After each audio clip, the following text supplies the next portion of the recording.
Elle se réinvente tous les matins au micro d'Europe 1. Eva Rock, qu'est-ce qu'on regarde à la télé ce soir? Alors vous savez, aux États-Unis, le numéro d'urgence, c'est le 911. Quand vous avez un problème, vous pouvez appeler le 911, exactement. 911, comme dit si bien Axel de Tarlet. Eh bien, figurez-vous que c'est le titre de cette nouvelle série que je vous propose de regarder sur M6 ce soir à 21h. Ça se déroule à Los Angeles. Et à l'autre bout du fil, il y a Abby, une des opératrices du service de secours. Alors parfois, les appels pourraient faire sourire. 911, quelle est votre urgence? Ouais, je vous appelle parce que je suis au drive-in là et la connasse de serveuse m'a donné 6 nuggets alors que j'étais censée en avoir 9. Madame, c'est interdit de contacter un numéro d'urgence quand c'est pas justifié. Mangez vos nuggets, trouvez un sens à votre vie et libérez la ligne.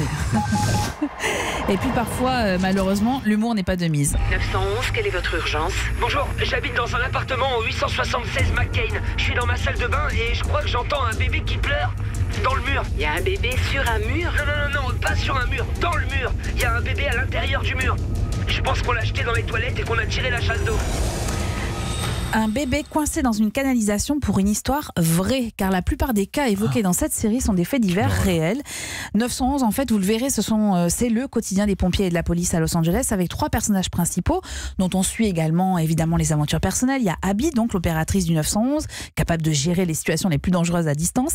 Athéna, une flic dont la famille est en pleine décomposition, et puis Bobby, le chef des secouristes. C'est le producteur Ryan Murphy qui est derrière cette série. On lui doit notamment des séries à succès comme Nip Tuck, Glee ou encore American Horror Story.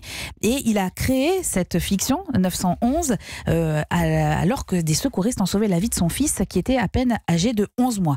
Eh bien, verdict, moi je m'attendais au pire du pire. Eh bien, finalement, c'est un divertissement qui est flanqué d'une bonne dose d'humour pour une série qui est à picorer avec plaisir. C'est classique mais ultra efficace dans la série de genre pompiers et autres services d'urgence. Je vous la conseille. C'est sur rassure-nous, M6 le bébé a été sauvé quand même dans cette histoire. Je vous dis rien, je ne fais pas de spoiler. Non, après je vais me faire engueuler par les auditeurs. Si.